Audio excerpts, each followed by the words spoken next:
friends, welcome back to vismayakudil.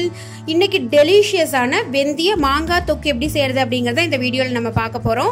நீங்க நம்ம சேனலுக்கு புதுசா இருந்தீங்கன்னா கீழ இருக்கிற ரெட் கலர் பட்டனை கிளிக் பண்ணி சப்ஸ்கிரைப் பண்ணிக்கோங்க.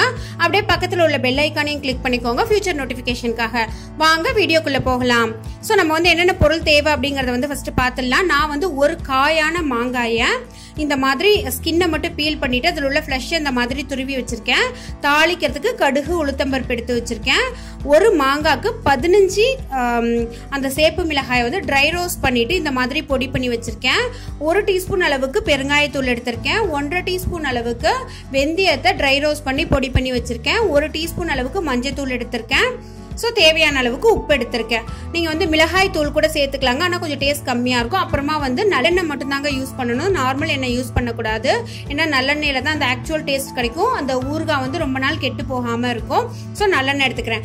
இப்போ வந்து ஒரு பேன் வச்சுட்டு அதில் வந்து நான் 50 ml மட்டும்தாங்க எண்ணெய் சேர்க்க போகிறேன். ஏன்னா நான் ஒரு வாரத்திலே வந்து அதை எனக்கு வந்து தீர்ந்து போய்டும். ஏன்னா கொஞ்சோண்டு தானே செய்கிறேன். ஸோ நீங்கள் வந்து நிறைய ஒரு 6 மாதம் வரைக்கும் கூட நீங்கள் வச்சுக்கலாம். அதுக்கு வந்து ஒரு 150 ml வந்து எண்ணெய் சேர்த்திங்கன்னா கரெக்டாக இருக்கும். எண்ணெய் காஞ்சதுக்கு அப்புறமா கடுகு உளுத்தம்பருப்பு போட்டுக்கிறேன். ரெண்டும் பொரிஞ்சதுக்கு அப்புறமா நம்ம எடுத்து வச்சிருக்கிற இந்த மாங்காயை நான் போட்டுக்கிறேன். மாங்காய் வந்து 2லேருந்து 3 நிமிஷம் நல்லா வதக்குங்க, வதங்கிடும் உங்களுக்கு கம்ப்ளீட்டா. ஏன்னா மாங்காவை நம்ம குட்டி குட்டியா துருவி வச்சிருக்கோம் இல்லையா, ஸோ அதனால சீக்கிரமாவே வதங்கிடும். மாங்காய் வதங்கினதுக்கு அப்புறம் தாங்க நம்ம சேர்க்க வேண்டிய பொருள் எல்லாத்தையுமே சேர்க்கணும். ஒரு சொட்டு தண்ணி கூட ஊற்றவே கூடாது. ஊறுகாயை பொறுத்த வரைக்கும் நம்ம எண்ணெயிலே தான் அந்த நம்ம எந்த பொருள் சேர்க்கிறோமோ அது வேகணுமே தவிர கண்டிப்பா தண்ணியில வேகக்கூடாது. வெந்ததுன்னா அது சீக்கிரமா உங்களுக்கு கெட்டு போயிடும். இப்போ வந்து நல்லா வெந்துருச்சு. இப்போ வந்து நான் கொஞ்சோண்டு வந்து உப்பு சேர்த்துக்க போறேன். நீங்க ஃபர்ஸ்ட் டைம் செய்றீங்களா இருந்தீங்கன்னா ஃபர்ஸ்ட் கொஞ்சோண்டு உப்பு சேர்த்துக்கோங்க. அப்புறமா பத்தலைன்னா கடைசியில கூட நீங்க சேர்த்துக்கலாம், ஒன்றும் ப்ராப்ளம் இல்லை. அப்புறம் மஞ்சத்தூள் சேர்த்துக்க போறேன். இதை வந்து ஒரு நிமிஷம் வந்து நல்லா வதக்க போறேன்.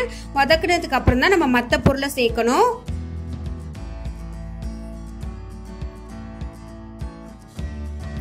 ஸோ நல்லா வந்து வதங்கிடுச்சு. நான் வந்து அடுத்தது நம்ம எடுத்து வச்சிருக்கிற இந்த பெருங்காய பொடி வறுத்து பொடி பண்ணி வச்சிருக்கிறேன் அந்த வெந்தய பொடி ரெண்டுத்தையும் வந்து இதுல சேர்க்க போறேன். சேர்த்தாச்சு. லாஸ்டா வந்து நம்ம பொடி பண்ணி வச்சிருக்கோம்ல அந்த மிளகாய் தூளியும் சேர்த்துடணும். சேர்த்துட்டு ஒரு 5லேருந்து 6 நிமிஷம் வந்து நீங்க வதக்குங்க. அதுக்கப்புறமா அடுப்பை வந்து சிம்மிலேயே வச்சுட்டு அப்படியே விட்டுருங்க.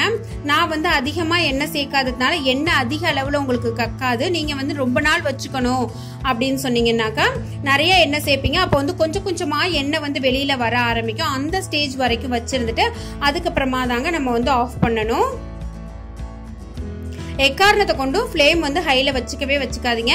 இப்போ வந்து சூப்பரான வெந்திய மாங்காய் தொக்கு வந்து ரெடி ஆயிடுச்சு. இது வந்து சாம்பார் சாதத்துக்கு, தயிர் சாதத்துக்கு, ரசம் சாதத்துக்கு எல்லாத்துக்குமே ஒரு சூப்பரான காம்பினேஷனுங்க.